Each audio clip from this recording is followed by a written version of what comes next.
இயேசு கிறிஸ்துவின் இணையற்ற நாமத்தினால் உங்கள் அனைவரையும் வாழ்த்தி வரவேற்கிறேன்.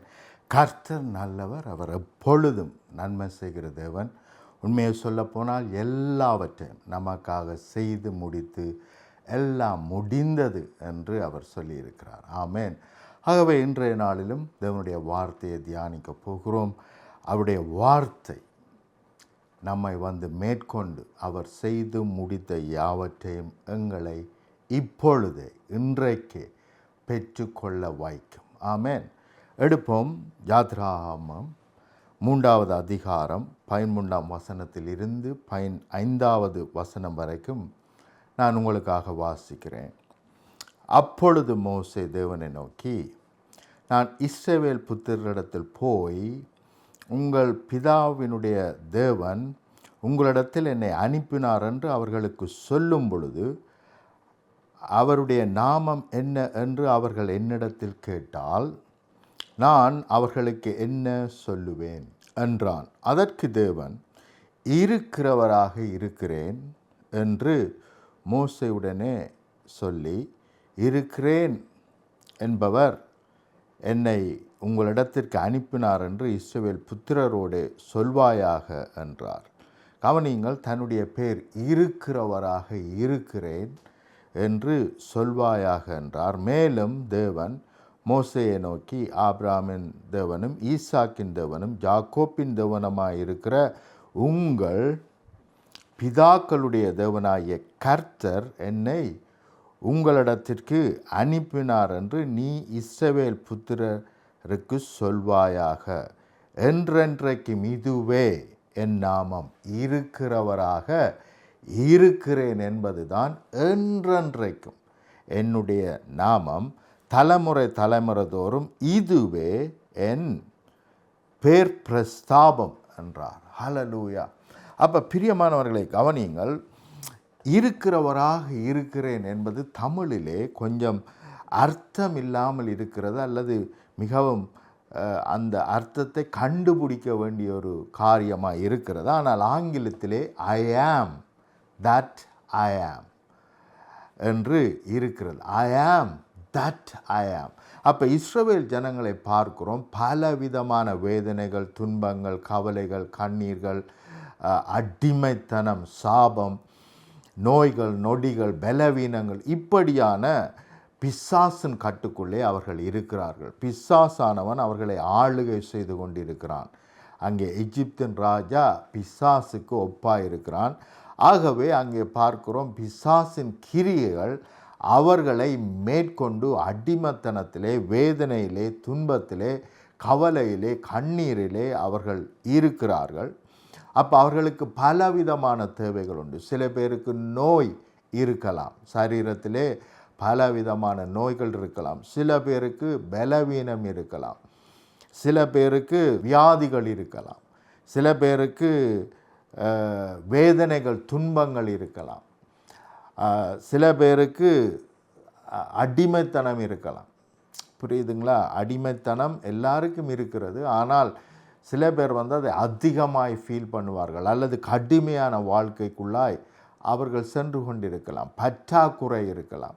அப்போ பலவிதமான பிரச்சனைகள், அத்தனை லட்சக்கணக்கான ஜனங்களுக்கும் ஒவ்வொருவருக்கும் ஒவ்வொரு விதமான பிரச்சனைகள் உண்டு. ஆகவே அவர்களிடத்திலே மோசே கடந்து வருகிறார். ஆனால் அந்த இடத்திலே அவர்கள் யார் உங்களை அனுப்பினது என்று கேட்டால், இருக்கிறவராக இருக்கிறேன். இன்னொரு அர்த்தம் ஐ ஆம் தட் ஐ ஆம். நீங்கள் என்னத்தை பெற்றுக்கொள்ள வேண்டும் அல்லது எண்ணத்திலிருந்து விடுதலை ஆக வேண்டும் என்று விரும்புகிறீர்களோ அந்த விடுதலை தான் நான் என்று இயேசு சொல்லுகிறார். அதுதான் என்னுடைய நாமம் என்று அவர் சொல்லுகிறார். ஐ ஆம் தட் ஐ ஆம். ஆமேன்.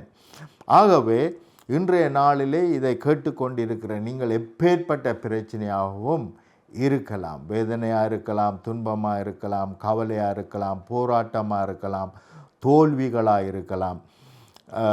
அப்போ இவைகள் எல்லாம் சத்துருவானவனால் நமக்கு கொடுக்கப்பட்டிருக்கிறது. தேவன் இவைகளை நமக்கு கொடுக்கவில்லை. அதை நாங்கள் தெளிவாக புரிந்து கொள்ள வேண்டும். தேவன் நம்முடைய வாழ்க்கையிலே எந்த தீமையும் அனுமதிக்கவும் இல்லை, அவர் இவைகளை நம்முடைய வாழ்க்கையிலே அனுப்பவும் இல்லை. மாறாக வேதம் தெளிவாக சொல்லுகிறது, திருடன் திருடவும் கொல்லவும் அழிக்கவும் வருகிறான். யோவான் 10:10 வாசிக்கிறோம், திருடன் திருடவும் கொல்லவும் அழிக்கவும் வருகிறானே அன்றி வேறொன்றுக்கும் வரான். அப்போ பிசாசின் கிரியை தான் நம்முடைய வாழ்க்கையிலே வேதனை, துன்பம், கவலை, கண்ணீர், போராட்டங்கள். எப்பொழுதுமே நீங்கள் நினைத்து கொள்ளுங்கள், எகிப்தின் அடிமைத்தனத்தில் அவர்கள் வாழும் பொழுது அது பிசாசின் காரியம், பிசாசின் ஆளுகை. அதிலிருந்து தான் தேவன் அவர்களை விடுதலையாக்குறார். ஆனால் அங்கே ஒரு நாமத்தை கொடுக்கிறார். என்ன நாமம் என்று சொன்னால், நீ எந்த சூழ்நிலையில் இருக்கிறாயோ, எப்பேற்பட்ட விடுதலை உனக்கு தேவையோ அந்த விடுதலையாக நான் இருக்கிறேன். உனக்கு சுகம் தேவை என்றால் சுகமாகவே நான் இருக்கிறேன். பெலன், சரீரத்திலே பெலன் தேவை என்றால் என்னுடைய பெலன் பூரணமாய் விளங்கும். ஆமேன். அப்போ எனக்கு விடுதலை தேவை என்றால் அவரே எனக்கு ரட்சிப்பாய், மீட்பாய், விடுதலையாய் இருக்கிறார். அப்போ என்னுடைய விடுதலையாக அவர் மாறி விடுகிறார். ஆமேன். அப்போ இது மிகவும் முக்கியம். அவர் என்னுடைய விடுதலையாக மாறினபடினால் விடுதலை எனக்கு நிச்சயம். ஆமேன். விடுதலையில் ஒரு சுகையினத்திலிருந்து விடுதலை ஆக்குவது என்பது டிஃப்ரெண்ட், வித்தியாசம். ஆனால் சுகமாக தேவனே மாறிவிடுவது என்பது மிகவும் மேன்மையான மகிமையான ஒரு விடுதலை. ஆமேன். என்றென்றைக்கும் இருக்கக்கூடிய ஒரு விடுதலை. ஆகவே அப்படியாக நான் மாறினேன், மாறுகிறேன் என்று தேவன் சொல்லுகிறார். எந்த விடுதலை நமக்கு தேவையோ அப்படியாக நான் மாறுகிறேன். இப்போ நான் ஒரு வல்லமை அனுப்பி அதை மாற்றுகிறேன் என்று சொல்வதற்கும், நானே உன்னுடைய சுகமாக மாறுகிறேன் என்று சொல்வதற்கும் பெரிய வித்தியாசம் உண்டு. ஹல்லேலூயா. ஆகவே பிரியமானவர்களை கவனியுங்கள், இது சாதாரண காரியம் அல்ல. தேவன் நான் இருக்கிறவராக இருக்கிறேன், இதுவே என்றென்றைக்கும் என்னுடைய நாமமாக இருக்கும் என்று சொன்னால், நம்முடைய வாழ்க்கையில் இன்றைக்கு எந்த இடத்தில் விடுதலை தேவையோ அந்த விடுதலையாக இயேசு கிறிஸ்து இருக்கிறார். ஹல்லேலூயா. இதை மறந்து போகக்கூடாது. இதை எப்பொழுது நினைவுபடுத்தி கொண்டே இருக்க வேண்டும். அப்பொழுது நிச்சயமாய் அந்த விடுதலை நம்மை மேற்கொள்ளுகிறதா இருக்கிறது. எவ்வளவுக்கு நாங்கள் ஞாபகப்படுத்துகிறோமோ, ஞாபகத்திலே வைத்திருக்கிறோமோ, அவ்வளவுத்துக்குத்தான் அவைகள் செயல்பட முடியும். ஆமேன். இப்போ உங்களுடைய கையிலே ஒரு 1000 பவுண்ட்ஸ் இருக்குன்னு வைத்துக்கொள்வோம். ஆனால் அதை எங்கேயோ நீங்கள் வைத்து விட்டீர்கள். ஆனால் வைத்த இடத்தை மறந்து போனீர்கள். அப்போ இப்பொழுது அது நம்மை மேற்கொள்ள முடியாது. ஏனென்றால் நான் என்னிடத்தில் 1000 பவுண்ட் இருந்தது, ஆனால் அதை எங்கேயோ வைத்து விட்டேன், அல்லது இன்ன இடத்தில் தான் நான் வைத்திருக்கிறேன் என்ற அறிவு எனக்கு இல்லாமல் இருக்கும் பொழுது அதை மேற்கொள்ள முடியாது. என்னுடைய வீட்டிலே தான் இருக்கிறது அந்த 1000 பவுண்ட், ஆனால் என்னிடத்தில் தான் இருக்கிறது. அப்போ எங்கேயோ நான் வைத்திருக்கிறேன். ஆனால் இந்த 1000 பவுண்ட் எனக்கு கிடைத்தது என்பதையும், அதை நான் தான் எங்கேயோ வைத்து விட்டேன் என்பதையும், இது எனக்கு சொந்தம் என்பதையும், இந்த வீட்டில் தான் இருக்கிறது என்பதை நான் அறியாவிட்டால் அதை பெற்றுக்கொள்ள முடியாது. ஆகவே அறிய வேண்டியது அவசியம். தேவன் இவைகள் யாவற்றையும் எனக்கு கொடுத்து விட்டார், அதுவாகவே மாறிவிட்டார். எனக்கு சுகம் தேவையானால் என்னுடைய சுகமாக, எனக்கு சமாதானம், சந்தோஷம் தேவையென்றால் அவருடைய சமாதானத்தை கொடுத்திருக்கிறார், அவருடைய சந்தோஷத்தை கொடுத்திருக்கிறார். ஹல்லேலூயா. அவருடைய ஆசீர்வாதத்தை கொடுத்திருக்கிறார். ஆமென். அவருடைய ஐஸ்வர்யத்தை கொடுத்திருக்கிறார். ஆமென். அவருடைய பிள்ளை என்கின்ற அவருடைய அந்த தகுதியை நமக்கு கொடுத்திருக்கிறார். ஆமென். ஆகவே அவர் கொடுக்காதது எதுவும் இல்லை. நமக்கு என்ன தேவையோ அப்படியாக அவர் மாறியிருக்கிறார். இவைகளை நாங்கள் அதிகமாய் தியானிக்கும் பொழுது நிச்சயமாய் அவைகளை நாங்கள் பெற்றுக்கொள்வோம். ஆமென். இன்னும் சில வசனங்களை நான் உங்களுக்கு வாசித்து காண்பிக்கிறேன். கவனியுங்கள். உபாகமம் 33வது அதிகாரம் 23வது வசனம் இப்படியாக சொல்லுகிறது. இஸ்ரவேலே, நீ பாக்கியவான், நீ ஆசீர்வதிக்கப்பட்டவன், கர்த்தரால் ரட்சிக்கப்பட்ட ஜனமே, கர்த்தரால் மீட்கப்பட்டிருக்கிறோம். ஆமென். அதை புரிந்து கொள்ள வேண்டும், அதை அறிந்து கொள்ள வேண்டும். கர்த்தரால் மீட்கப்பட்டிருக்கிறோம். ஆகவே கர்த்தரால் ரட்சிக்கப்பட்ட ஜனமே, உனக்கு ஒப்பானவன் யார்?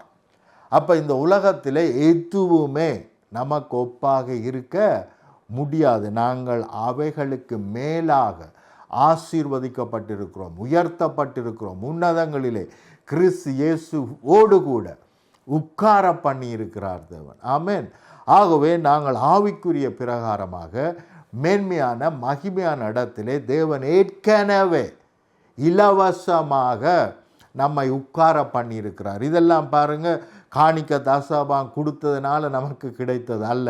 அவருடைய கிருபையினால், அவருடைய அன்பினால் தேவன் தம்முடைய இரத்தத்தினால் நம்மை கழுவி அவரோடு கூட எங்களை எழுப்பி அவரோடு கூட நம்மை உட்காரவும் செய்தார் என்று நாங்கள் வாசிக்கிறோம் கொலோசையரில்.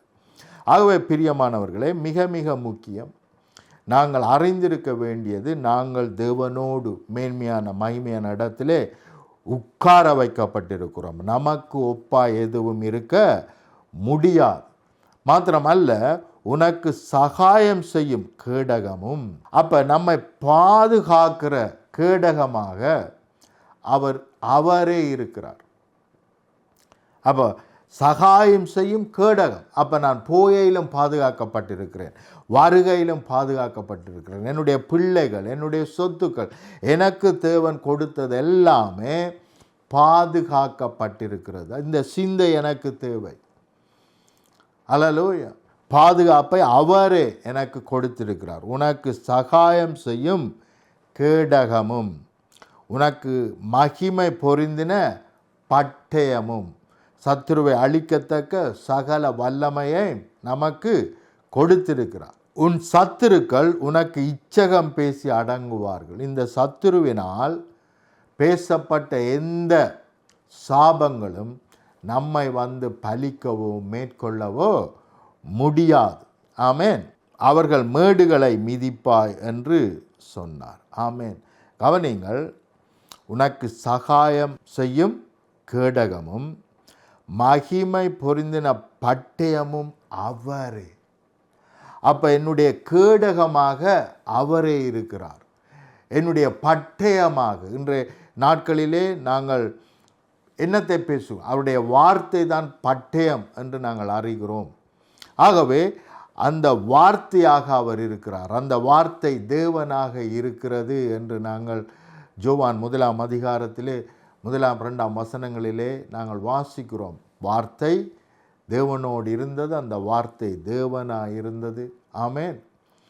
ஆகவே அந்த தேவனாகிய வார்த்தை என்ன செய்கிறது? நாங்கள் பேசும் பொழுது புறப்பட்டு சென்று சகலவற்றையும் உருவாக்குறது. ஆகவே தான் தேவனுடைய பிள்ளைகள் பேசுகிற வார்த்தையிலே மிக மிக கவனமாய் இருக்க வேண்டும். எதை வேண்டுமானாலும் பேசுவோம் என்று இருக்கக்கூடாது. நம்முடைய வார்த்தைகள் மிகவும் வல்லமை உள்ளது. ஆமென். ஆகவே நம்முடைய வார்த்தைகளிலே மிக மிக கவனமாக இருக்க வேண்டும். அநேகர் ஜெபிக்கிறார்கள், ஆனால் ஜெபித்து முடிந்த பிறகு அந்த ஜெபத்துக்கான பதில் வருவதற்கு முன்பதாகவே தவறாக தம்முடைய வாய்களை திறந்து தவறாக பேசுகிறார்கள். அதனால் தேவனுடைய வார்த்தை அவர்களை மேற்கொள்ளவில்லை. கவனியுங்கள், தேவன் இஸ்ரவேலில் இருந்து புறப்பட்ட அத்தனை ஜனங்களுக்கும் கானான் தேசத்தை வாக்கு பண்ணி அழைத்து கொண்டு வந்தார். ஆனால் அவர்கள் வாய்களை துறந்து தேவன் கொடுத்த ஆசீர்வாதத்துக்கு விரோதமாய், தேவன் கொடுத்த வாக்கு தத்தத்துக்கு விரோதமாய் தியானித்து, எங்களை மறிக்க கொண்டு வந்தீர்களா, மறிக்க இந்த வனாந்தரத்துக்கு கொண்டு வந்தீர்களா என்று பேசினதன் நிமித்தம் அவர்கள் வனாந்தரத்திலே மரித்து போனார்கள். இன்றைக்கும் தேவனுடைய பிள்ளைகள் அநேகர் கேட்கிற கேள்வி என்ன? தேவன் ஏன் என்னை ஆசீர்வதித்திருக்கிறார், எனக்கு வாக்கு தத்துவங்களை கொடுத்திருக்கிறார், ஆனால் இதில் எதுவும் நிறைவேறவில்லை. நானும் ஜெபிக்கிறேன், பல நாட்களாக ஜெபிக்கிறேன், ஆனால் என்னுடைய வாழ்க்கையிலே நன்மை இல்லை என்று சொல்லி அநேகர் இன்றைய நாளிலே நினைக்கலாம், வேதனைப்படலாம், கவலைப்படலாம். ஆனால் உண்மை என்னென்று சொன்னால், நாங்கள் ஜெபித்த ஜெபத்துக்கு விரோதமாக, நாங்கள் பேசின வார்த்தைகளுக்கு, அதாவது ஆசீர்வாதங்களுக்கு விரோதமாக தேவனுடைய வாக்குத்தத்தங்களை பேசுகிறோம், எடுத்து வைத்து ஜெபத்திலே பேசுகிறோம். ஆனால் அடுத்த நிமிஷமே அதை மறந்து போய் அவவிசுவாசங்களை எங்களுடைய வாழ்க்கையிலே பேசுகிறபடியினால் அவவிசுவாசங்கள் நம்மை மேற்கொள்கிறது. கவனியுங்கள், யோவான் 1 ஆதியிலே வார்த்தை இருந்தது, அந்த வார்த்தை தேவனிடத்தில் இருந்தது, அந்த வார்த்தை தேவனாய் இருந்தது. ஹல்லேலூயா. ஆகவே எங்களுடைய வாயிலிருந்து தேவனுடைய பிள்ளைகளாகிய நீங்கள், தேவன் உங்களுக்குள் இருக்கிறார், அவருடைய ஆலயமாக நீங்கள் இருக்கிறீர்கள். ஆகவே நீங்கள் பேசுகிற வார்த்தையை குறித்து மிக மிக மிக கவனமாய் இருக்க வேண்டும். தேவனுடைய வாக்குத்தத்தங்கள், தேவனுடைய வார்த்தைகளுக்கு புறம்பாக நம்முடைய சொந்த வார்த்தைகளை பேசக்கூடாது. அப்படி நாங்கள் கவனமாக இருக்கும் பொழுது நிச்சயமாய் தேவன் வாக்கு பண்ணின வார்த்தைகள் நம்முடைய வாழ்க்கையிலே நிறைவேறும். ஆமென். அப்போ கவனியுங்கள், இன்றைய நாளிலே நாங்கள் பார்த்து கொண்டிருக்கிறோம், அவரே என்னவானார்? என்னுடைய சுகமாய் மாறுகிறார், அவரே என்னுடைய விடுதலையாக மாறுகிறார். இங்கே பார்க்கிறோம், எனக்கு சகாயம் செய்யும் கேடகமாக அவர் மாறியிருக்கிறார். மகிமை பொருந்தின பட்டயமாக, வார்த்தையாக, மகிமை பொருந்தின வார்த்தையாக, சத்துருடைய கிரியைகளை அழிக்கிற வார்த்தையாக அவரே மாறினார். ஆமென். அப்போ அவரே என்னுடைய விடுதலையாக இருக்கிறார், அவர் என்னுடைய சுகமாக இருக்கிறார், அவர் என்னுடைய பாதுகாப்பாக இருக்கிறார், அவரே என்னுடைய ஃபேவர் சகாயமாக இருக்கிறார். நான் போகிற இடத்திலெல்லாம் எனக்கு ஃபேவர் உண்டாயிருக்கும்படி, சகாயம் உண்டாயிருக்கும்படி, பார்க்கிறோடைய கண்களெல்லாம் கிருபை கிடைக்கும்படி அவரே அப்படியாய் மாறியிருக்கிறார். அப்படியானால் எங்களுடைய விடுதலை எத்தனை நிச்சயம். ஆமென். அவர் அனுப்பி குணமாக்குவது ஒன்று. ஆனால் இங்கே பார்க்கிறோம், அவரே வந்து குணமாக்குகிறார். நாங்கள் வேதத்திலே வாசிக்கிறோம், 100க்கு அதிபதி வந்து கேட்கிறான் தன்னுடைய வேலைக்காரனை குணமாக்கும்படி. அப்படி கேட்கும் பொழுது இயேசு சொன்ன வார்த்தை என்ன? நான் குணமாக்குகிறேன் என்று சொல்லுகிறார். அப்போ பாருங்க, தேவனே நம்முடைய விடுதலையாய் என்ன செய்கிறார்? மாறி இருக்கிறார். இன்னும் அநேக வார்த்தைகளை உங்களுக்கு நான் காண்பிக்க முடியும். 1 கொரிந்தியர் 1 இப்படியாக சொல்லுகிறது, அவரே இயேசு கிறிஸ்துவே தேவனால் நமக்கு ஞானமும். அப்போ நாங்கள் ஞானமற்றவர்கள் அல்ல, அவரே தேவனால் நமக்கு ஞானமும் நீதியும், தேவ நீதியும், பரிசுத்தமும், நம்முடைய பரிசுத்தமும் மீட்புமானார். அவரே என்னுடைய பரிசுத்தமாய் மாறிவிட்டார். அவரே என்னுடைய தேவ நீதியாக, தேவன் செய்து முடித்த யாவற்றையும் அல்லது தேவனுடைய சொத்துக்கள் எல்லாவற்றையும் பெற்றுக்கொள்ளத்தக்க தகுதி உள்ளவனாக, அதுதான் தேவநீதி, தகுதி உள்ளவனாக அவர் மாறியிருக்கிறார், என்னை மாற்றி இருக்கிறார். ஆமென். தேவனுடைய ஞானமாய் எனக்குள்ளே அவர் வாசம் பண்ணுகிறார், கிரியை நடப்பிக்கிறார். இப்படியாக அவரே மாறியிருக்கிறார் என்று வேதம் சொல்லுகிறது. ஆமென். ஆகவே எங்களுடைய சுய எண்ணங்களிலே, சுய சித்தங்களிலே சாய்ந்து கொள்ளாமல், நான் யார், எனக்கு எதுவும் தெரியாது, எனக்கு எந்த அறிவும் இல்லை, நான் ஒன்றுமில்லை, இப்படி சொல்வதனால் நாங்கள் என்ன செய்கிறோம்? நம்மை தாழ்த்துகிறோம் என்று எண்ணுகிறோம். ஆனால் அது மிகவும் தவறு. அவர் எனக்கு ஞானமாய் இருக்கிறபடினால், இந்த உலகத்து ஞானத்தை பார்க்கிலும் மேன்மையான ஞானமாய் அவர் எனக்கு மாறி இருக்கிறார். ஆமென். தேவனிடத்திலிருந்து சகலத்தை பெற்றுக்கொள்ளத்தக்கதாய் என்னை நீதிமானாய் மாற்றி அவருடைய நீதியை கொடுத்திருக்கிறார் என்பது சொல்வதை பார்க்கிலும் அவருடைய நீதி என்னை மேற்கொண்டிருக்கிறது. அவரே என்னுடைய நீதியாக, எல்லாவற்றையும் பெற்றுக்கொள்ளத்தக்க நீதியாக அவர் மாறியிருக்கிறார். அவரே எந்த பாவமும் என்னை மேற்கொள்ளாதபடிக்கு என்னுடைய பரிசுத்தமாக அவர் மாறியிருக்கிறார். ஆமென். இவை எல்லாவற்றிற்கும் மேலாக, எல்லாவற்றிலும் இருந்து என்னை மீட்பாக அவரே மாறியிருக்கிறார். ஹல்லேலூயா. அப்போ எப்பேற்பட்ட ஆசீர்வாதத்துக்குள்ளாய் நாங்கள் இருக்கிறோம். அவரே என்னுடைய மீட்பாக இருக்கிறபடினால் என்னை மறுபடியும் ஒரு கட்டுக்குள்ளோ அல்லது ஒரு பிரச்சனைக்குள்ளோ அல்லது ஒரு வேதனைக்குள்ளோ யாரும் தள்ள முடியாது. ஆமேன். ஏனென்றால் அவரே என்னுடைய மீட்பாக மாறி இருக்கிறபடினால் அது நித்திய மீட்பாக எனக்கு இருக்கிறது, நித்திய பரிசுத்தமாக எனக்கு இருக்கிறது, நித்திய ஞானமாக இருக்கிறது. தேவனே என்னுடைய நீதியாய் மாறி இருக்கிறபடினால் அது எனக்கு நித்திய ஞானமாக மாறி இருக்கிறது. ஆமேன். அப்போ இவைகளை கற்றுக்கொள்ள வேண்டும், இவைகளை விசுவாசிக்க வேண்டும், இவைகள் எல்லாம் எனக்கு சொந்தம் என்று கொண்டாடும் பொழுது நிச்சயமாய் திண்டாட்டம் நம்முடைய வாழ்க்கையை விட்டு ஓடி போகும். ஆமேன். கவனியுங்கள், இன்னும் சில வார்த்தைகளை நான் வாசிக்கிறேன். 2 கொரிந்தியர் 5ஆம் அதிகாரம் 21வது வசனம் இப்படியாக சொல்லுகிறது, நாம் அவருக்குள் தேவனுடைய நீதியாய் இருக்கும்படிக்கு பாவம் அறியாத அவரை நமக்காக பாவமாக்கினார். அப்போ பாருங்க, அவருடைய நீதி என்னை மேற்கொள்ளும்படிக்கு பாவமே செய்யாத பரிசுத்த தேவன் அவர் தன்னுடைய பரிசுத்தத்தை எனக்கு கொடுத்து என்னுடைய பாவங்களை அவர் ஏற்றுக்கொண்டபடினால் நான் எல்லாவற்றையும் பெற்றுக்கொள்ளத்தக்கதான தேவ நீதியை நான் பெற்றுக்கொண்டிருக்கிறேன். ஆமேன். தேவகுமாரன் என்று அழைக்கப்படும்படியான தேவ நீதியை நாம் பெற்றுக்கொண்டிருக்கிறோம். ஆமேன். ஆகவே இதை புரிந்து கொள்ள வேண்டும் பிரியமானவர்களே.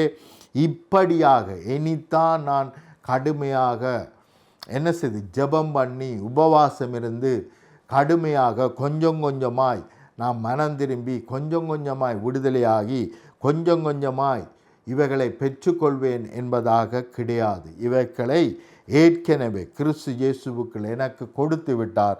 வேதம் தெளிவாக சொல்லுகிறது, நீ இதை விசுவாசித்தார் தேவனுடைய மகிமையை காண்பாய். ஆமேன். ஆகவே இவைகள் நம்மை மேற்கொள்ள வேண்டுமானால், தேவனுடைய மகிமையை நாங்கள் காண வேண்டுமானால் இவற்றை இயேசு செய்து முடித்தார், எனக்கு ஏற்கனவே இவைகள் கொடுக்கப்பட்டாயிற்று என்று நான் விசுவாசித்தாலே நிச்சயமாய் தேவனுடைய மகிமையை காண்பேன். பாவத்திலிருந்து நிச்சயமாய் ஜெயத்தை பெற்றுக்கொள்வோம். ஆனால் பிசாசானவன் நீ பாவி, நீ பாவி, நீ பலவீனம் உள்ளவன் என்று நமக்கு சொல்லி நம்மை இன்னும் அதிகமாய் பாவத்திலே விழுத்துகிறான். ஆனால் பாவம் என்பது ஒரு சிந்தை, நமக்குள்ளே ஒரு சிந்தை வருகிறது, இதை செய் என்றொரு சிந்தை வருகிறது. ஆனால் நாங்கள் அந்த சிந்தைக்கு கீழ்ப்படுகிறோம். ஆனால் எனக்கு தேவன் என்னை பாவத்திலிருந்து பூரணமாய் விடுதலை ஆக்கிவிட்டார். நான் இனி பாவம் செய்ய முடியாது, ஏனென்றால் எனக்குள்ளே தேவன் ஜீவிக்கிறார் என்ற எண்ணம் என்ற சிந்தை எப்பொழுதும் எனக்குள் இருக்குமானால் நிச்சயமாக என்னால் பாவம் செய்யவே முடியாது. எனக்குள்ளே இப்பேற்பட்ட பலவீனம் இருக்கிறது என்று நான் விசுவாசிக்கிறபடினால் தான் நான் அந்த பலவீனத்துக்குள்ளே மறுபடியும் நான் விழுந்து போகிறேன். ஆண்டவரே, எனக்குள்ளே சில பலவீனங்கள் என்னை பலவீனப்படுத்தினால் நான் என்ன செய்வேன் என்று நான் ஜெபிக்கும் பொழுது தேவன் எனக்கு காண்பித்து கொடுத்த வசனம் என்ன தெரியுமா? பவுலுக்கு கொடுத்த வசனம். அது என்னென்று சொன்னால், உன்னுடைய பலவீனத்திலே என்னுடைய பலன் பூரணமாய் விளங்கும். அல்லேலூயா. ஆகவே அவருடைய பலன் பூரணமாய் விளங்குகிறபடினால் எனக்குள்ளே பலவீனம் இல்லை. ஆமேன்.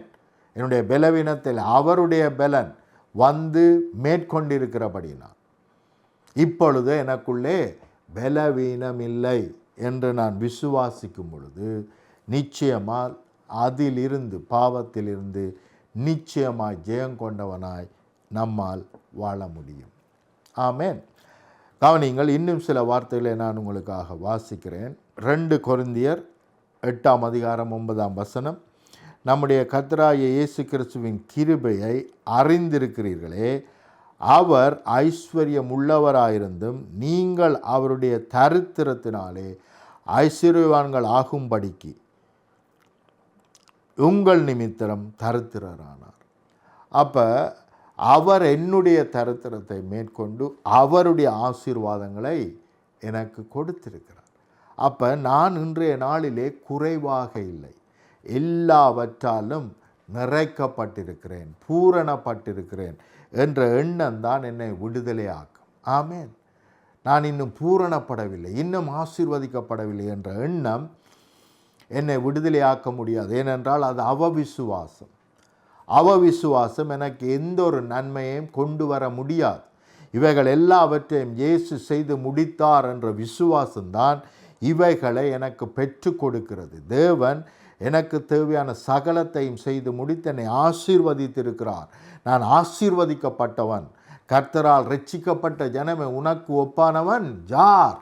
ஆகவே நான் ரட்சிக்கப்பட்டேன், மீட்கப்பட்டேன். அவரே என்னுடைய ஞானமாயிருக்கிறார், அவரே என்னுடைய மீட்பாயிருக்கிறார், அவரே என்னுடைய பெலனாயிருக்கிறார், அவரே என்னை வழி நடத்துகிறவராயிருக்கிறார். ஆமேன். இப்படியெல்லாம் நான் நினைக்கும் பொழுது அவைகள் என்னை வந்து மேற்கொள்ளுகிறது. ஆமேன். கவனிங்கள், இன்னொரு வசனத்தை நான் வாசிக்கிறேன் உங்களுக்காக.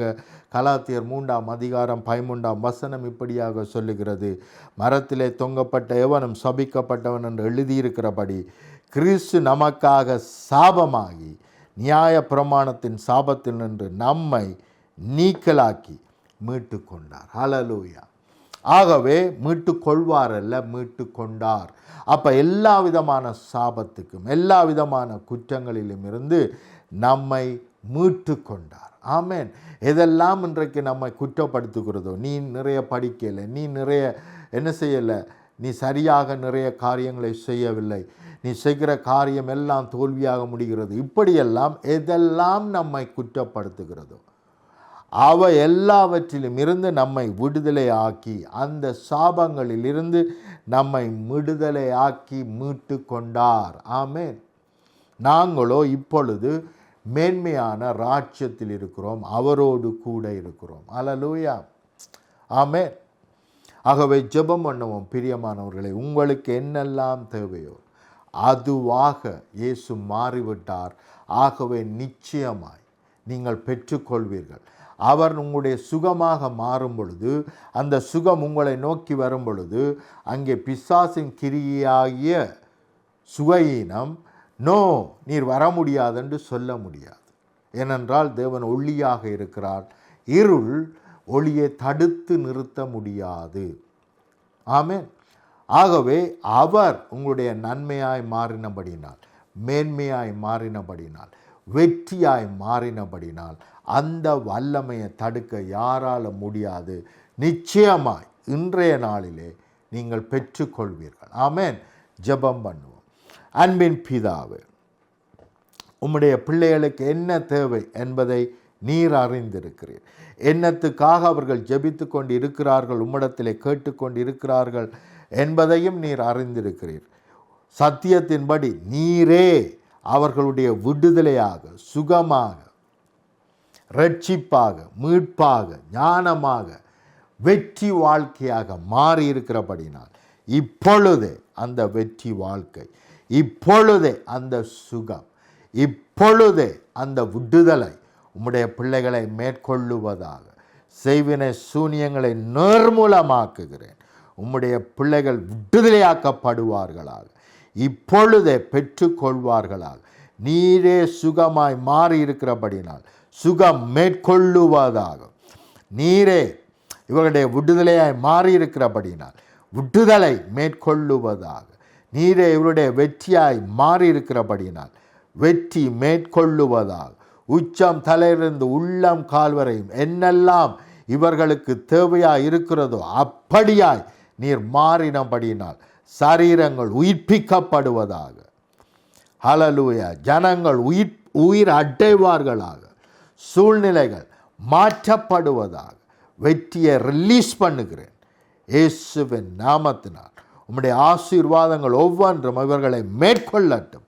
மெய்யான சமாதானம், மெய்யான சந்தோஷம் குடும்பங்களை மேற்கொள்ளட்டும். ஹல்லேலூயா.